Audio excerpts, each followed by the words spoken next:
উপস্থিত সমস্ত গুণীজনকে আমার শ্রদ্ধা ও প্রণাম জানাই।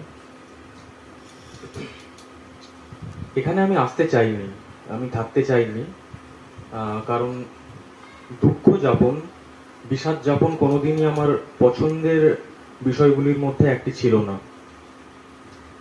আর বিশেষ করে যখন সেটা আমার আম্মার, সবাই ঠাম্মা বলতো আর আমি বলতাম আম্মা ছোট থেকে। যেতে নাহি দেব হয়, তবু চলে যায়, তবু যেতে দিতে হয়।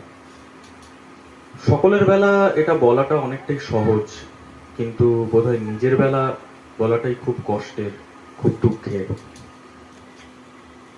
আম্মার স্মৃতিচারণা করতে গেলে আমি আমার সাথে কাটানো প্রতিটা মুহূর্ত যদি বলতে যাই, তাহলে দিন ঢলে যাবে, রাত ফুরিয়ে যাবে, তাও শেষ হবে না।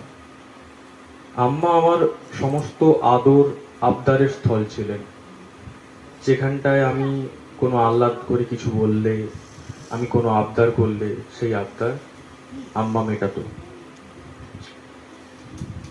আমার প্রতিটি পরীক্ষা, জীবনের যতগুলি পরীক্ষা দিয়েছি, পরীক্ষা দিতে যাওয়ার সময় যাত্রা মন্ত্র বলা থেকে পরীক্ষা দিয়ে আসার পরে আম্মার সাথে হাসি মশকরা করা পর্যন্ত